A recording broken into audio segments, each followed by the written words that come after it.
Hi, it's Mike with the Portage County Safety Council. I'm here with Kevin Mowers from Crestcom. Welcome to the podcast, Kevin. Hey, Mike, glad I'm here. I'm loving this conversation that we're about to have today. Awesome, Kevin. So, for people that may not know who you are, tell us a little bit about what you do and what Crestcom does. Yeah, I'm located here in Northeast Ohio, just outside of Akron. My passion is leadership development. It's been a part of my entire career. I used to be in higher education, kind of moved out of that, started my own business doing leadership development, consulting, training work. Crestcom is a global organization. We're in about 80 different countries. We're delivering this content every single month to people who have a desire to want to be better. You know, if you work with people, if you are a manager, supervisor, if you are a CEO, I don't care what your position or title is. If you work with people, you need skills. You need to be able to do this better. You need to be able to wake up tomorrow and do it a little bit better than what you did today. That's what we talk about all the time in Crestcom. That's what leadership is. You know, it's amazing to me systematically, just the thought I had as you're talking. We go for job interviews and almost everything's based on hard skills, right? Yeah. And I know people aren't calling them soft skills anymore. They call them advanced people skills, but I still call them soft skills.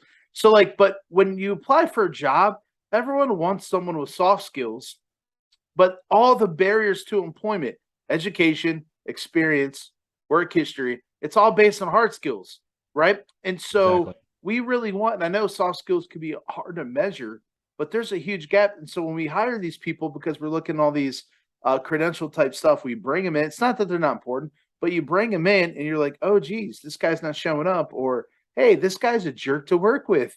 Or, man, no one wants to listen to what he has to say. He's not a good Right. leader. You don't have Right. any management skills.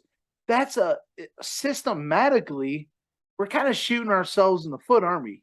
Oh, without a doubt. In fact, we talk about that in one of our modules in our program. It's this notion about how do we recruit and retain Mhm. employees, not just recruit, not just hire, but actually retain. And that retention is what I call a lifelong process. So from the moment they click on that button to the time that they retire, and I would say even beyond that, how do they become excellent employees? How do you retain them? How do they become a lifelong customer for you? And again, you know, our customers aren't just the people that pay us; it's our people that we work with. So that recruitment and retention piece is a critical part of the process. And I would make the argument that the way you set your interview process up, the way you ask your questions, the way that you market, the way that you onboard and train, the way that you advance careers, promote people, all of that should be tied back to some of these premises that you and I are talking about. Like, how do you be a good, effective leader? How do you communicate effectively? How do you delegate? How do you hold people accountable? How do you manage your time and priorities? You can find all that stuff out from the very beginning. It all comes down to how you manage your recruitment and retention lifelong cycle process that takes work. Our systematic approach has been to default quickly interview, try to get as many people as we want to or as we can. And right now it's hard to just find people. I get that, but it's causing issues in the long term. Oh, Because absolutely. right, Let's sit on that for a minute because yeah, I think that's the key when I hear everyone complain about I can't get employees. Well, what about retention?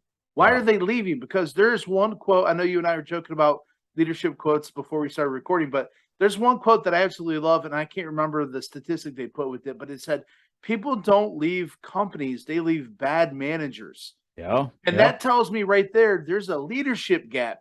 There's a yep, leadership gap in every industry. I've seen it in sales, yep, right? I've seen it in industry. I've seen it in construction. I've seen it in social services. There's just a widespread lack of leadership because yep, in a lot of part that goes with the people skills, we're not really being taught that too much anymore in right. most places. So there's really like kids aren't being raised up with Yep. a lot of that stuff. So there's a huge gap, isn't there? Yeah, oh yeah.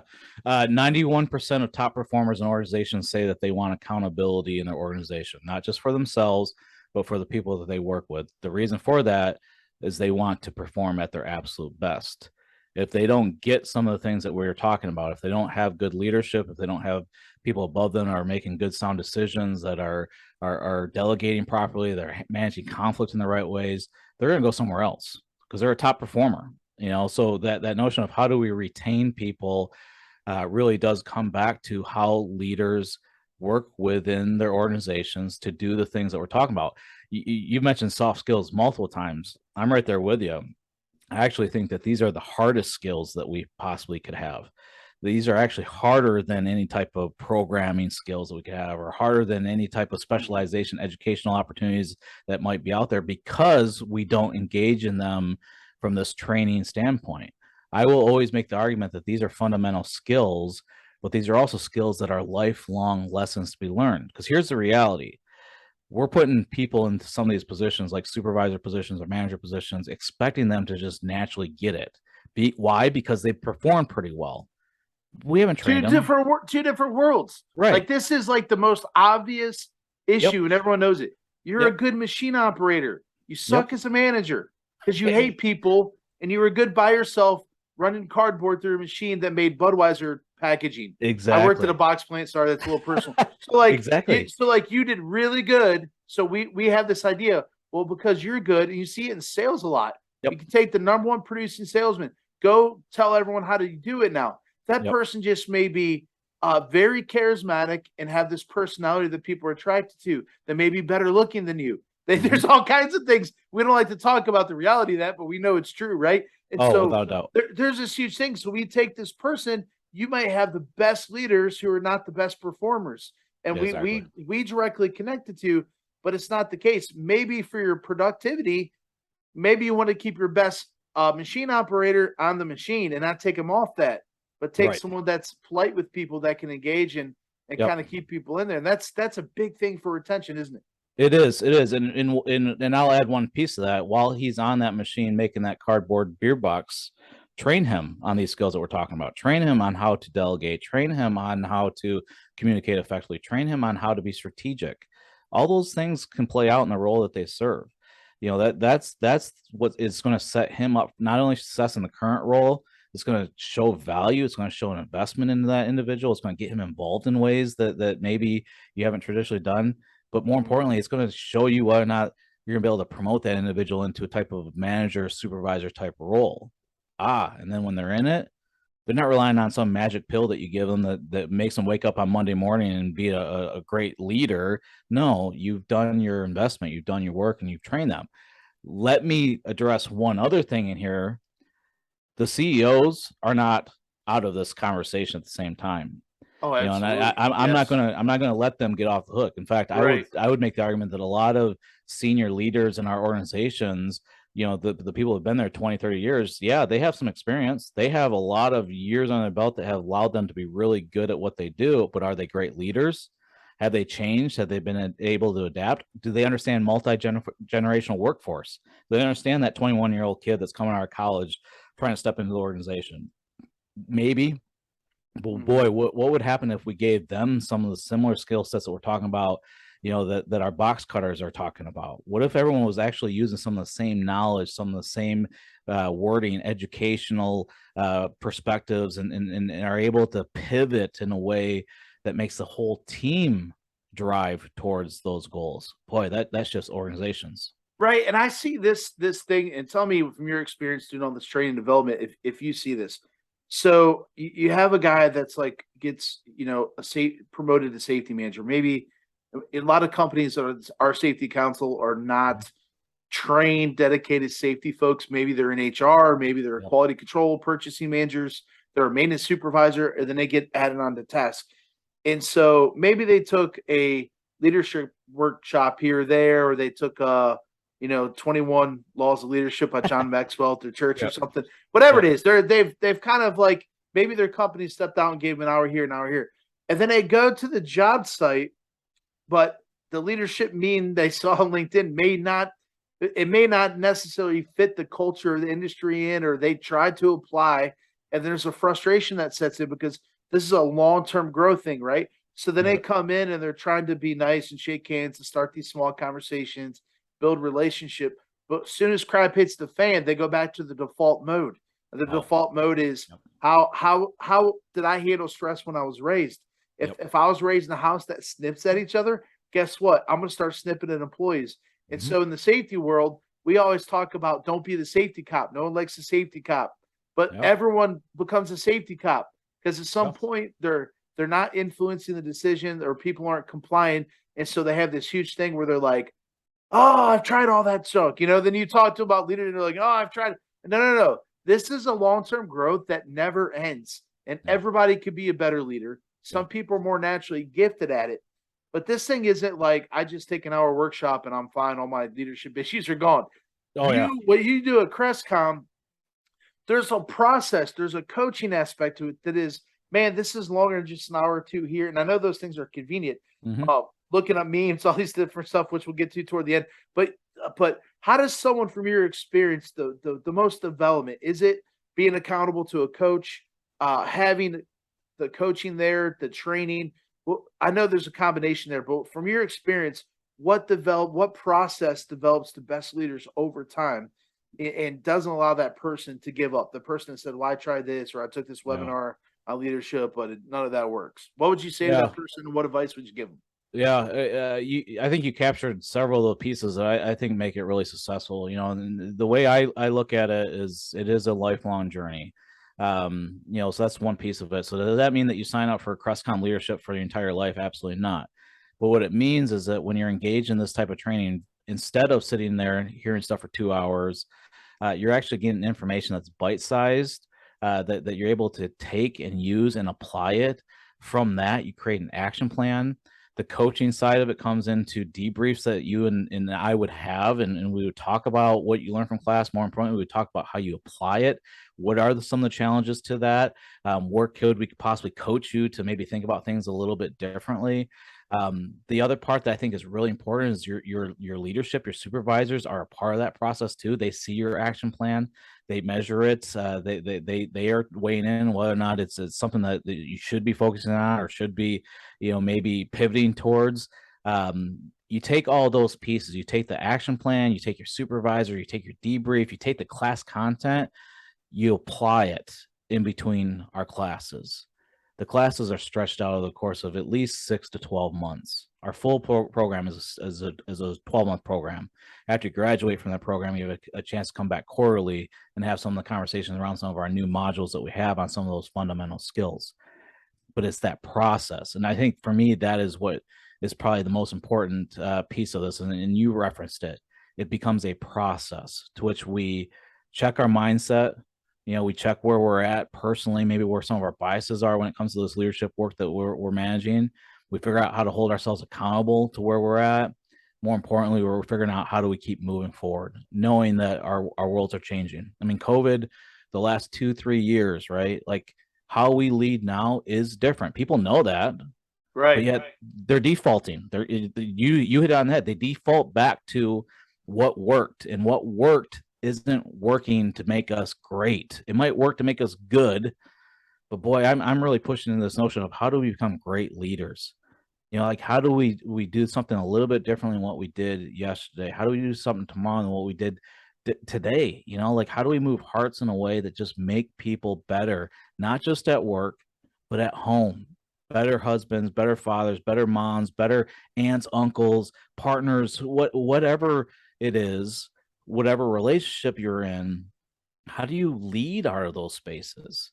Like this stuff hits home for me probably more so with my children than the people I work with in the business world.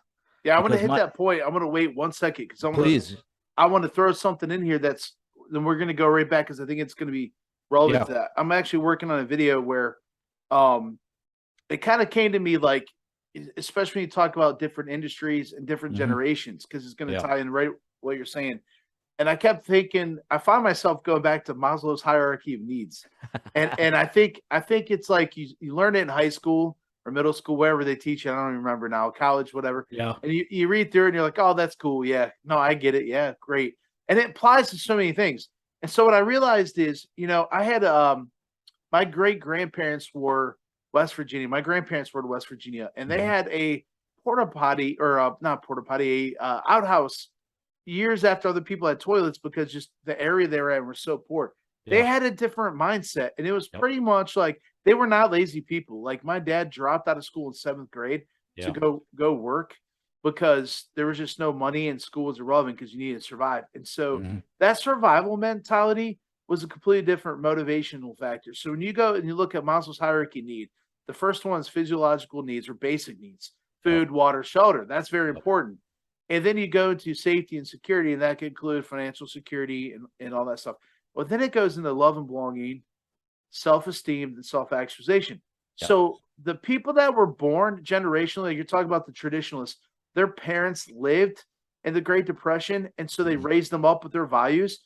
Like my mom, when I was a kid, would rewash like plastic spoons, Yeah. and I Yeah. did it. I did it, and I had my ex-girlfriend one time was like, why do you rewash a plastic spoon?" I'm like, "I don't know. We've just always done it. You know what I Yeah. mean? We've always done it that way." And I never even thought about it. I'm like, it's a half a penny, but why waste the penny or whatever? And Mhm. when I was younger, I just realized, and I had that epiphany after she called me out on it. She's like, "It's disposable." And I'm like, "Oh." So I was like, I don't, just because I was raised in it. And so what happens is when you have people that come from poverty or you come from that hard generation, and you can even hear in their language, and they're like, "Listen, I work all the time to put food on the table and then Yeah. put a roof over your head." Well, very few people struggle with that in all Yeah. reality. Yep. Like even the homeless statistics, because I work in that field, are Yep. completely manipulated. There's Mhm. not 385,000 people without, that's including people with their, they make it look like you have no roof over your head. That's including transitional housing and what's not considered permanent housing. Right. So there's not even, you know what I mean? So the majority, and I know it's tragic and I'm not trying to make light of that, but what I'm saying is that generation that had that branded in their head because they Yep. were raised by certain, so their driving force was actually fear. And I call it the red zone between physiological needs and safety and security needs. So that generation, like it was all about putting food on the table, working, even when they had it. So when they had Mhm. it, like you saw the boomers. So, Yeah. okay, we got the food, we got the shelter, we got the roof over head, and we have our retirement taken care of. What's next? College fund, right? Yep. Everything's Yep. like, here, let's start this like youth account for my kids, and let's start this. And like it was all about security. It's a security mindset. I have Yep. a place, I'm gonna protect that. Now you fast forward to Gen X, you go to millennials. Millennials like the whole thing, right? And this isn't a speech on generations, but it's so relevant. Millennials were raised, most of millennials were raised, they move out to the 30, right? So they Mhm. had children, they had food at mom's house all the time. All these, and I'm not making fun of them because my wife's a millennial and I'm right on the cusp between Gen Sure. X. Yeah. With it, depending what model you look at, I could be one. I don't know. So you go through there, and but it was like work was the ends to a mean. What I really care about is my relationships and these adventures and these experiences outside of work. But then that is kind of funneled into work, right? So the motivating factor goes up to two levels. I call it the green zone. It's in between the love and belonging stage and the self-esteem stage where you want recognized, you want Yep. respect, you want to respect your peers, you want to be respected by your leadership. And it really comes down to I have options in an Yeah. economy where people can't find enough employees. At any time, I could go find 3 to 5 other jobs pretty easily. Yep. I'm fear-based leadership doesn't work anymore. So Absolutely not. I need leaders that are going to build me up. They're going to affirm me. They're going to help me grow. They're going to respect me, and I'm going to have find my tribe, so to speak, where I like coming to work and I enjoy coming to work. Mhm. Right? Would Yep. you find that to be true? Oh, without a There's a doubt. huge generational shift in the way we lead. So But some industries say like, well, they're still trying to hate on to you. If you don't do that, you're out of here, pal. Well, that doesn't exactly. work because no one can find employees. Yep. And here's the thing. So I think you're spot on. And we talk about this on a regular basis in quite a few of our modules that we have. What you described about the millennials, that they want to feel valued, that they want to be respected, that they want to have good relationships. The boomers are saying the same exact thing right now, Yeah, which it's a is human trait. It's a human it need, is right? right. So okay, the way that the boomers talk about it might sound differently than the way the millennials sound about the shared value there, the shared concern, the shared fears are very similar. How do you as a leader then manage that? There are strategies. There's ways that you communicate. There's ways that you can delegate. There's ways that you can have accountability conversations with all these individuals that starts to make the difference. So yes, from a retention standpoint, if you have a boomer that's coming in and saying my way or the highway, I'm going to terminate you if you don't do this well. I'm going to scare you to death so that you get the work done. Of course, they're not going to respond to it. They want to, the millennials want to understand how they have value, how the work that they're doing is going to contribute to big picture outcomes for the organization, for the people that they work with. Why would we not all want that in our organization? The people that recognize that figure out how to manage it from that lens, the ones that are making decisions that allow for those voices to be heard, they're the ones succeeding. But in the middle of all this, going back to kind of how we start our conversation, we got supervisors, managers that have never been trained in these conversations. They've never engaged in the conversation around how to bridge multi-generational workforces. They've never been trained on how to prioritize based off of limited resources, limited time. They've never been trained on how to implement strategies and processes to how we lead. It goes back to what we've talked about. Like, everyone's expecting these magic pills to appear and all of a sudden we're great leaders. No, it takes work. It takes effort. It's a process. It's a mindset. You go into it learning, yeah, that's one piece of it. You go into it saying, there's options, there's processes, there's ways that we can actually proactively do something that's different. Okay, we're leading in a completely different place. That creates culture in an organization in which people want to be there. They want to be involved. They want to be invested. They want to make positive changes, influence in positive ways. What happens as a result of that is they're proud to work at that place. They're proud to put on the logo that says Crestcom, or they're proud to put on the ball cap. They're walking away telling their friends and family, hey, this is a great place to work. You should come work here. They're retiring from these places saying, hey, grandson, here's the application of the place I just spent 20 years of my life. You should go work there because it's great people. They take care of you. Boy, they challenge and support you. Boy, they do some things different than what you might experience going somewhere else.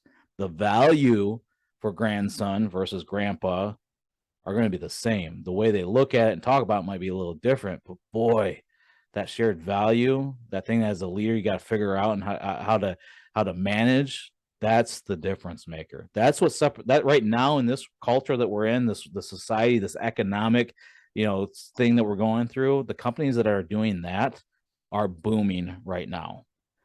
I'm not hearing them saying things like, I can't find good people. I'm not hearing them say things like, boy, we can't get our supplies. I'm not hearing them say things like, yeah, but I'm worried about this whole recession thing that's about to take place. No. They've learned their lessons. They're applying a different mentality. They're taking a different approach to leadership and saying, yes, all that stuff might happen, but here's what we're going to do. We're going to take care of our people. We're going to challenge them in a different way. We're going to get innovative to our supply issues and our demands that we have. We're going to build different relationships with our clients. We're going to pivot in these places. These are all opportunities. We're going to get people to do what we need them to do. We're going to lead them, including our own people, our customers, our families. All right. The companies that do that differently, they'll be fine. They're going to survive whatever it is that's going to be coming down the pipeline, as far as whatever is out there in the world waiting for us. And that's just reality we live in. Like, I'd be remiss to say this, but think about this, Mike. In our lifetime, we've had 9/11, we've had wars, we've had recessions, we had the housing thing of 08. Every 2-3 years something pops up. Oh yeah, then we have this COVID thing. Oh, we got this recession thing. Oh, so and so is going to be running for office. Oh, boy, stop that. Stop that. That hasn't changed. That's history. Yeah, challenging. I'm not going to dismiss that piece of it. But leaders know how to manage and put process into place through those situations. That doesn't get rid of all the challenges. We are going to be faced with challenges in our life every single day, not just at work, but at home. But boy, what do you want to do differently? Do you want to put a process to it? Do you want to put some skills towards it? Do you want to think about it a little bit differently? Yes. Okay. What is it then? All right, let's talk about that. That's what we talk about in our Crestcom program. Years ago, I attended a church. This is probably going back like 2010, like years ago. I attended this church for about 3 years. And on Wednesday nights for about 4 or 5 weeks, they did like a leadership training. And quite honestly, a lot of the leadership I've done since then has been way better. And this isn't criticizing what they did. They Yeah. just kind of took it their perspective. I don't know how far. I think they went from their current thoughts and they didn't research, much Probably. out. But it was a long time ago. It was a really good effort. Out of that, I became a better leader. Mhm. Even though there's probably better training out there. Not that's no disrespect again. It's Yeah. just saying, even out of training that isn't as good, like I developed and I sat there and I'm sitting there listening to these business owners talk about leadership and how they lead. And I'm sure they failed because we all failed. Yep. And then that's the moment to get back up, dust yourself off and reworking it. Yep. But I'm sitting there during this leadership training, and I had this thought, and I'm sitting there going, you know what? Everyone needs to hear this kind of stuff because leadership training makes better followers.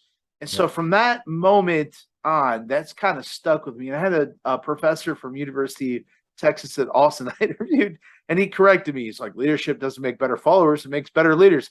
I agree with that, but it does make better followers. Oh, without And doubt. and Yeah. so if you're looking at that, depending on what mindset you have, it obviously makes better leaders. Mhm. It makes better followers. And here's Mhm. the key to this. You may not be a supervisor, you may not be a manager, you may not be a boss, whatever you want to work, but you may be a mom or dad. Yep. And you may be a student that's an acquirer in school, whatever the case. Yep. And so everybody is a leader, or Yep. everybody can be a leader. You don't Yep. need a position or title. And as you said earlier, some of the most important things, we talk about this in our personal lives. Mhm. Some of the most important leadership starts with us in our own home. How Yeah. do I lead my spouse? How do I lead my kids?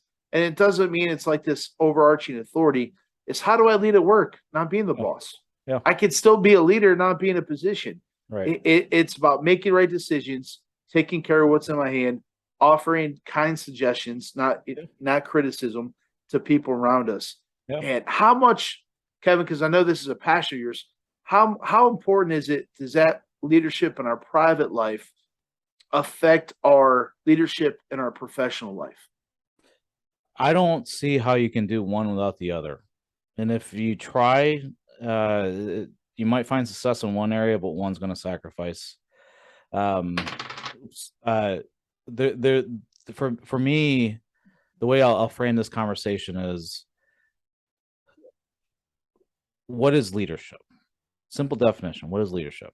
Now, I think the challenge with that question is that society, TikTok, Facebook, whatever it is, those memes that you and I were joking about, it's kind of diluted what this notion of leadership is. In fact, it's probably put some false claims on it. It probably, in some cases, puts it up on a pedestal as an idol in a way in which we hold celebrities that literally do nothing as our societal leaders. Like all that stuff, just is not it. When you think about what leadership is in its basics of definition, it's getting people to do what you need them to do. Now, a lot of people don't like that definition because of, well, you gotta be a multimillionaire, you gotta be an athlete, you gotta be this, you gotta be Mr. CEO with a business degree to be a leader. No. Leadership is getting you to be able to have people respond, to be able to get people to do what you need them to do. Okay. Well, if you love your wife, if you love your children, and you want them to be the best version of themselves, aka get them to do what you want them to do, because I love you and I care for you, you're going to lead them. If you work with people in an office space, you care about them because you spend, 10 hours a day with them. You want them to be best version of themselves. You want them to perform. Okay. You're going to lead them. You if you own a business, a company, you're responsible not only those people, but your clients and their families, and you understand the impact to Portage County and our economy here in Northeast Ohio. Okay, we're going to think about this a little differently. We're gonna lead them because we want them to be successful. We want them to be in a place in which they get better, that they're the best version of themselves. We care, we love them, whatever the case might be. Okay, then lead them. There's a way to do that. My co-host that's usually on here with me, Nick Koya, is a Broomfield trustee, also is a safety consultant for the state of Ohio. And him and I talk about this all the time because years ago we worked, I've been doing this for 10 years in regards to safety council. And when I first got on, and I served on several different committees, and I won't name them, on the community in the early days of my work with FCS. And so many places, and I don't know if we talked about this before, it was so depressing. All these communities were like, there would always be at least one or two people. They'd be like, Hey guys, just a reminder, we're Portage County. We're not Cleveland, Akron, or Youngstown, okay? So we're just Portage County, little Portage County. So we don't really have to do like being important, try to be special, let them be special, and we're just gonna be little Portage County. Like that kind of attitude, and it would just get under my skin. And we had on our committee in the early days, and Nick and I would just get so fired up. We're like, no, someone has to stop saying that. We're on committees because we want to help. Let's lead. Let's lead the community. Okay, I'm not the mayor. I'm not the county commissioner. That's fine. But what I have in my hand right now is the safety council. What I have is this committee that you guys invited me to be a part of. So as long as I'm spending time here, I'm going to lead. I'm not going to try to take everything over. I'm going to be respectful, but I have ideas. Let's exchange. Let's be involved, and let's start to lead our county from our little sphere of influence. We don't have to be in charge, but someone else could. And now you don't hear many people saying that no more 10 years later. And it wasn't because of us. I think a lot of people just start realizing, we shouldn't talk like that and kind of found a better way, but it's so important. And man, I wish we had more time because I know you got an appointment to get to, and I could literally go another 2 hours. We'll have to have you back on because we want to do this hot or not thing with these memes, these leadership memes that it's like a bag of hot wind, it comes, you're like, oh, that's so inspired. And then the next you go back to do the same thing you always have. Yeah. So I want to break up those things. I want you to tell me if they're hot or they're not, or if they're just a waste of time of a bag of hot air. And so we're going to do that in the future.